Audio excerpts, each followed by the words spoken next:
नमस्कार, the democratic mirror में आपका स्वागत है। देश में 5 राज्यों में विधानसभा चुनाव होने जा रहे हैं।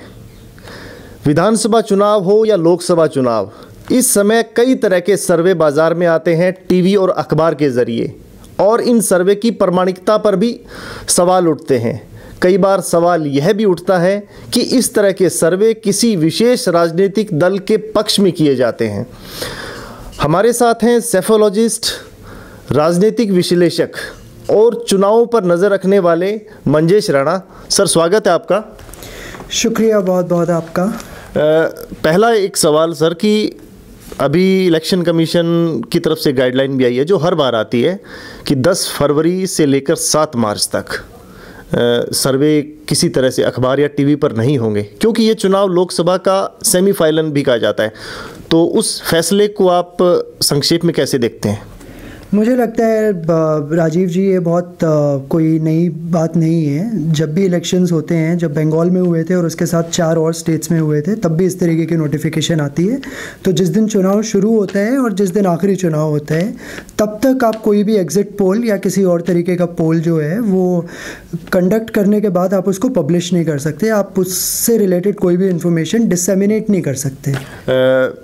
एक संक्षेप में टिप्पणी लूँगा, इस पे आगे विस्तार से भी बात करेंगे कि क्या सर्वे वोटर को प्रभावित करते हैं। बिल्कुल, मैं ये नहीं कहूँगा कि सभी वोटर्स को प्रभावित करते हैं, लेकिन बिल्कुल प्रभावित करते हैं। और स्पेशली जब टीवी से दिखाया जाता है, इस पर आगे चल के हम थोड़ा सा और डिटेल में बात करेंगे। लेकिन टीवी आज भी सबसे बड़ा सोर्स ऑफ इंफॉर्मेशन है, और धीरे धीरे सोशल मीडिया वो भी धीरे धीरे एक्सपैंड कर रही है। तो मुझे लगता है कि कुछ एक बड़ा सेक्शन ऐसा है वोटर्स का जो बिल्कुल सर्वे से भी प्रभावित होता है। आप देश की राजनीति पर समीक्षा भी करते हैं, उसको डीप स्टडी भी की है, कई चुनाव आपने देखे हैं, उन पे अध्ययन भी किया है। तो मेरा एक सवाल है कि अभी देखा है कि पिछले 1 या 2 चुनाव को खासकर हम देखें 2010 के बाद, चुनाव के वक्त कई एजेंसियां एकदम सामने आती हैं सर्वे लेके, अलग अलग तरह के, कईयों के नाम भी नहीं सुनते हम। बिल्कुल। तो इस तरह का जो है, क्या इस पे कोई गाइडलाइन या रजिस्ट्रेशन वो होना चाहिए? इलेक्शन कमीशन को कोई संज्ञान लेना चाहिए इसके बारे में? ये आपने बहुत अच्छा प्रश्न किया है राजीव जी।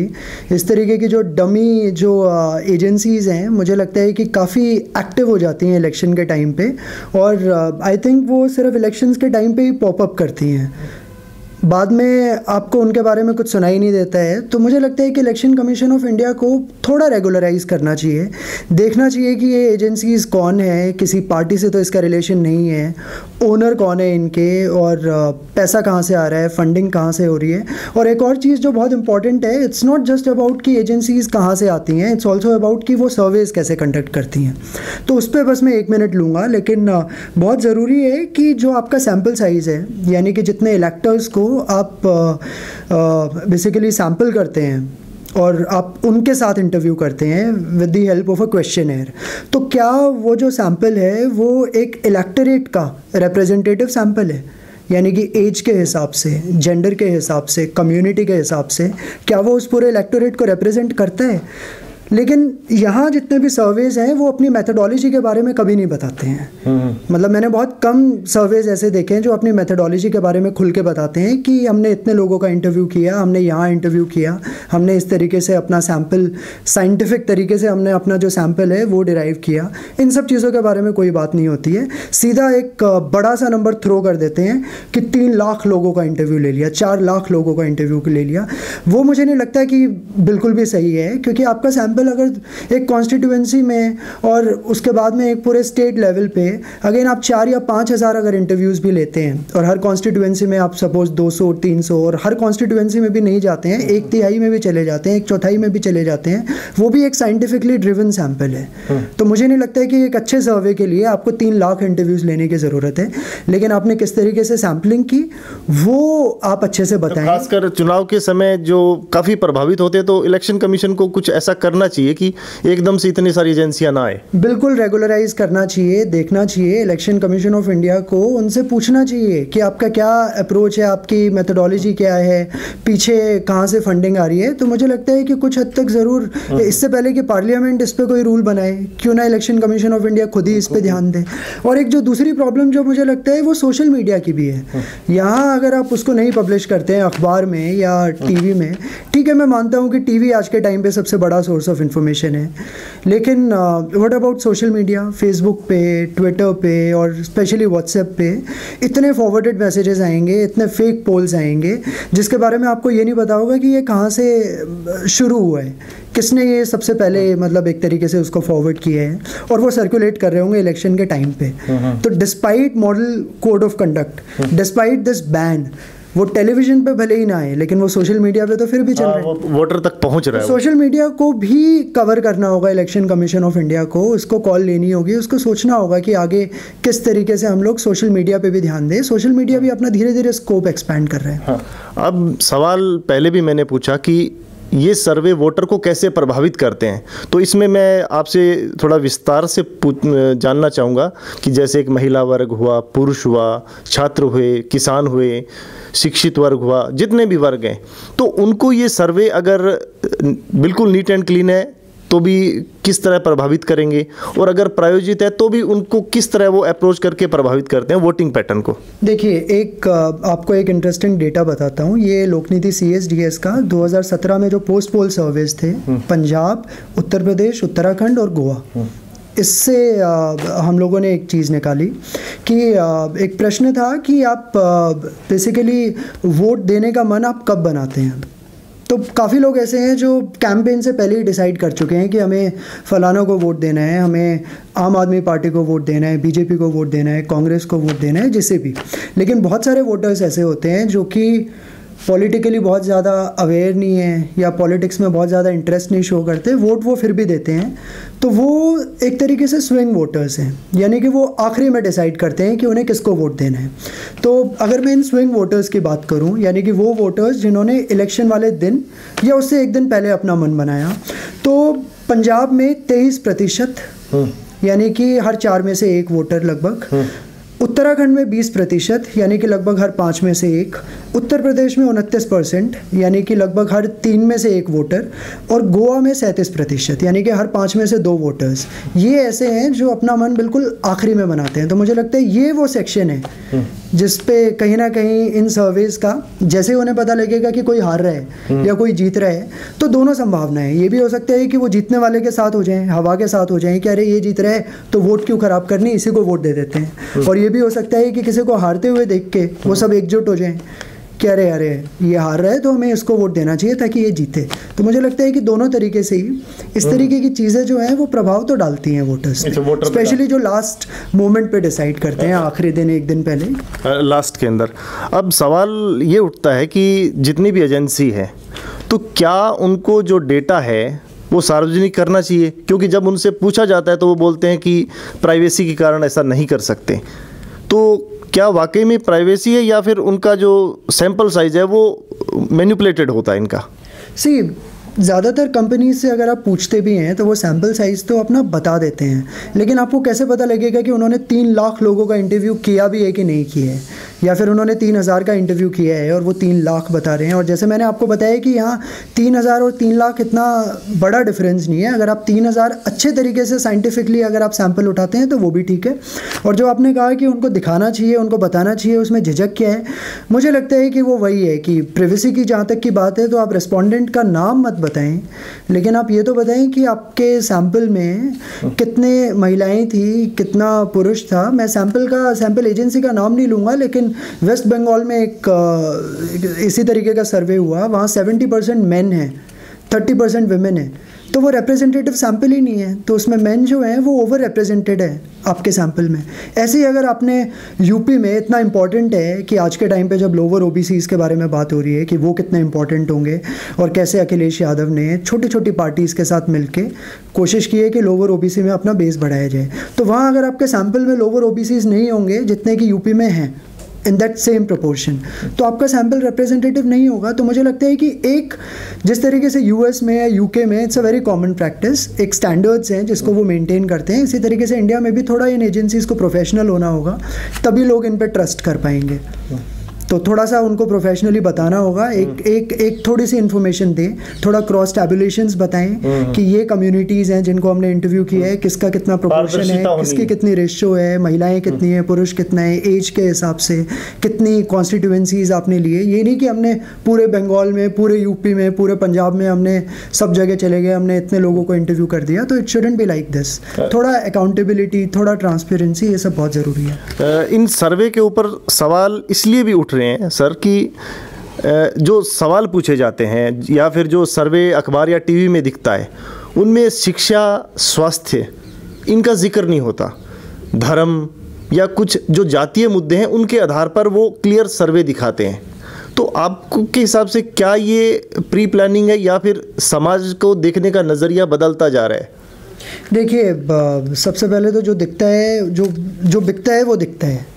तो उनको पता है कि आजकल इन सब चीज़ों के बारे में लोग ज़्यादा इंटरेस्टेड हैं। तो लोगों की भी कमी है कि उनको शिक्षा, स्वास्थ्य और इन चीज़ों से ज़्यादा उनको ये बड़े मुद्दे लगते हैं। हालांकि हम लोगों के सर्वेज में आज भी जो सबसे बड़ा मुद्दा आता है वो अनएम्प्लॉयमेंट होता है कि आप जो वोट दे रहे हैं, अभी इन चुनाव में वो हुआ नहीं मुद्दा। एग्जैक्टली वो मतलब इलेक्शन के टाइम पे वो चीज़ें लोगों को कई बार नहीं इतना प्रभावित कर पाती हैं। बट मुझे लगता है कि सभी तरीके की इन्फॉर्मेशन ज़रूरी है। रिलीजियस क्वेश्चंस भी गलत नहीं है अगर आपने अनबायस्ड तरीके से पूछा है, अगर आपकी मोटिवेशन कुछ मतलब पॉलिटिकली मोटिवेटेड नहीं हो, लेकिन आप एज एन एकेडमिशियन या एक रिसर्चर के तौर पे आप जानना चाहते हो कि लोग किस तरीके से वोट देते हैं, तो रिलीजियस सवाल भी गलत नहीं है। लेकिन मुझे भी पता है कि वो जब उसको किसी भी न्यूज़ चैनल पे दिखाया जाएगा तो उसको सबसे ज़्यादा हाईलाइट किया जाएगा। तो that is something which should be avoided कि उसको एक आप इशू ना बनाएं उस चीज़ को। आप सिर्फ समझने की कोशिश करें कि लोग किस तरीके से वोट दे रहे हैं, उनके लिए कौन सी चीज़ें इंपॉर्टेंट हैं, कौन सी चीज़ें इंपॉर्टेंट नहीं है। सर्वे को आप बड़ा नज़दीक से आपने देखा भी है और उस पर बड़ा डिटेल स्टडी भी है। तो सर, हम देखते हैं कि जैसे टीवी पे कोई सर्वे आया कि रिज़ल्ट में इस पार्टी को लीड मिलेगी, तो उनका जो साइज़ होता है, जैसे सीटें इतने से इतने का जो कैप दिखाते हैं, तो लगभग सारे सर्वे अपने आप को सच साबित करने की कोशिश करते हैं। तो उस कैप की बात करें तो एग्जैक्ट फिगर नहीं होता, इस तरह कैपिंग होती है कि सभी बोलते हैं कि हमारा सर्वे सटीक था बिल्कुल। तो ये मतलब एक तरह से भ्रमित करने का एक प्रयास कह सकते हैं इसको। देखिए, जब इलेक्शंस के रिजल्ट्स आते हैं तो ऐसा नहीं है कि तब नहीं पता लगता कि किसका सर्वे एक्चुअल में सटीक निकला और किसका गलत निकला। उसमें दो चीज़ें होती हैं, एक वोट शेयर होता है और दूसरा होता है कि नंबर ऑफ़ सीट्स कितने हैं। तो कई बार नंबर ऑफ़ सीट्स में गड़बड़ हो सकती है लेकिन आपका वोट शेयर जो है वो सटीक निकला। लेकिन कई बार ये होता है कि नंबर ऑफ़ सीट्स आपने सही गेस कर दी लेकिन जो वोट शेयर है उसमें थोड़ी सी गड़बड़ हो गई।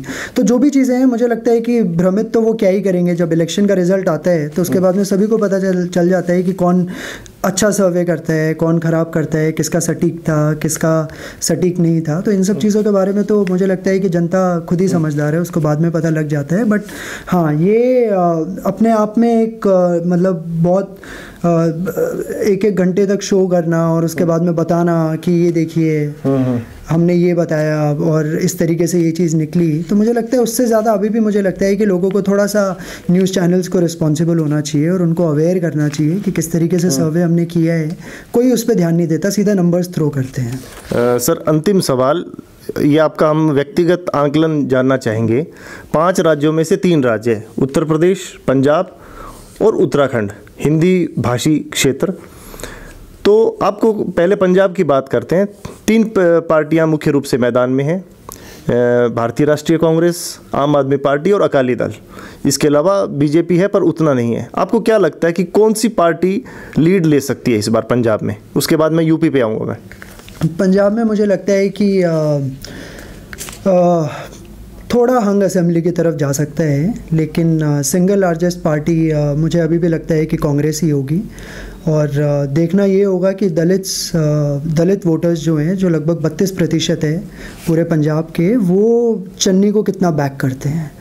तो अगर वो कंसोलिडेट कर पाते हैं उन वोटर्स को, तो मुझे लगता है कि सिंगल लार्जेस्ट पार्टी अभी भी कांग्रेस ही होगी। और उसके बाद कंपेयर टू 2017 आम आदमी पार्टी भी बहुत अच्छा परफॉर्म करेगी। और मुझे लगता है कि बहुत सरप्राइजिंग नहीं होगा अगर आम आदमी पार्टी सिंगल लार्जेस्ट पार्टी आपको लास्ट में नज़र आए। बट मुझे अभी भी लगता है कि इट विल बी कांग्रेस। और इसके बाद मुझे नहीं लगता है कि साद अपने आप में एक बहुत अच्छी पोजीशन पे है अभी। साद और बीएसपी ने गठबंधन किया है। इसके अलावा अमरिंदर सिंह की पार्टी है जिसके साथ बीजेपी है। मुझे नहीं लगता है कि वो डैमेज ज़रूर कर सकते हैं किसी ना किसी तरीके से कांग्रेस को। आम आदमी पार्टी को उतना नहीं, कांग्रेस को ज़्यादा। बट मुझे नहीं लगता है कि उनका डबल डिजिट में भी फिगर होगा। उत्तर प्रदेश की बात करें तो उत्तर प्रदेश में आपको क्या लगता है, क्योंकि फाइट बहुत टफ बताई जा रही है, आपका आंकलन? मुझे लगता है कि fight as of now tough तो है, और लेकिन नेक एंड नेक नहीं होगा। अभी भी मैं एज भारतीय जनता पार्टी को दूंगा। हालांकि पिछली बार जितनी सीट्स आई थी उससे काफ़ी कम होंगी, लेकिन they will have comfortable majority. और सपा और आरएलडी का गठबंधन मुझे लगता है कि बहुत अच्छा है, बहुत अच्छी रणनीति है ये। और काफ़ी छोटी छोटी पार्टीज़ अखिलेश यादव अपने साथ लाने में सक्षम हुए हैं, अभी तक सफल हुए हैं। और ये सभी पार्टीज़ जो हैं वो कहीं ना कहीं लोअर ओबीसीज़ को, जिसका जिक्र मैंने थोड़ी देर पहले भी किया था, कि लोअर ओबीसीज़ को वो चाहते हैं कि यादव के अलावा जो बाकी ओबीसीज़ हैं वो भी उनकी तरफ आ जाएं। तो it will be interesting fight. But मुझे लगता है कि बीजेपी के पास अभी भी एज है। और 150 से 160 के बीच में जो है, मुझे लगता है कि सपा भी बहुत अच्छा परफॉर्म करेगी, यानी कि पिछली बार से बहुत ज़्यादा। लेकिन अभी भी 7 फेजेस में इलेक्शन है। हालांकि अच्छा होता है कि अगर वो फेजेस कम होते तो, क्योंकि जितना लंबा फेज़ होता है उतना ही ज़्यादा कहीं ना कहीं मैनिपुलेट करने का, उस पर इम्पैक्ट करने का मुझे लगता है चांस ज़्यादा होता है। तो इलेक्शन कमीशन ऑफ इंडिया को कोशिश करनी चाहिए कि वो कम से कम फेजेस में इलेक्शंस ख़त्म कराएं। जो जिस तरीके के जो वो रूल्स लेके आते हैं कि आप इसको बैन, आप इसको बैन कर रहे हैं आप, तो आपको इतना ही लंबे टाइम तक निगरानी रखनी होगी। आपको 7 फेजेस तक ये ध्यान रखना होगा कि कोई इस तरीके की इन्फॉर्मेशन तो नहीं दे रहा है पब्लिक में। तो थोड़ा सा उनको, अगर वो छोटे सर्वेज रखेंगे, छोटे इलेक्शंस रखेंगे कम दिनों में, 2 या 3 फेजेस में भी अगर वो ख़त्म कर पाते हैं, तो मुझे लगता है कि इलेक्शन कमीशन ऑफ इंडिया के लिए वो बहुत अच्छा है। अंतिम जो बात करेंगे, उत्तराखंड पहाड़ी राज्य, इसमें आपको क्या लगता है संक्षेप में? इसमें अगेन नेक एंड नेक है। मैं बिल्कुल नहीं बता पाऊंगा आपको कि इसमें कांग्रेस ऊपर है या भाजपा ऊपर है। भाजपा ने 3 सीएम ज़रूर बदले हैं, लेकिन ये मान लेना कि भाजपा के तो अब कोई चांस नहीं है। और क्योंकि उन्होंने 3 सीएम बदले हैं, इस वजह से जो है लोग खुश नहीं हैं, नाराज़गी हैं। और आज के टाइम पे जो है वो कांग्रेस को ही वोट देंगे। तो मुझे लगता है कि वो गलत होगा। दोनों के बीच में काफ़ी अच्छी फाइट है। और बहुत जो क्रूशियल है, मुझे लगता है कि वो ना, आप किस तरीके से कौन सी सीट पे आप कौन सा कैंडिडेट उतारते हैं, वो सिलेक्शन बहुत ज़रूरी है। और वो बीजेपी से कहीं ज़्यादा कांग्रेस के लिए ज़रूरी है। तो कहीं ना कहीं मुझे लगता है कि वो जो कुछ प्रतिशत का जो डिफरेंस है ना, वो इस वजह से भी हो सकता है कि जब आपने सही कैंडिडेट को अगर टिकट नहीं दी, तो कहीं ना कहीं वो डिसीजन जो है इट कैन कॉस्ट यू। और कांग्रेस थोड़ा सा डिफेंसिव पोजीशन पे आ जाएगी, या ऑलरेडी है। जब आपको पता है कि जब आप नेशन वाइड इतना अच्छा नहीं परफॉर्म कर रहे हैं, तो किसी वजह से आप थोड़ा सा डिफेंसिव हो जाते हैं। तो ऐसे टाइम पे जितने भी कैंडिडेट्स हैं या जो प्रत्याशी हैं जिनको टिकट चाहिए, तो उनकी बार्गेनिंग पावर बढ़ जाती है। They start blackmailing these parties. तो कांग्रेस के लिए मुझे लगता है कि ये बहुत बड़ा डिसएडवांटेज है। सर, हमसे बात करने के लिए बहुत बहुत शुक्रिया। और आपने जो इन 3 राज्यों की बात की, तो नतीजों के बाद आपसे फिर हम मुलाकात करें। बहुत बहुत धन्यवाद आपका।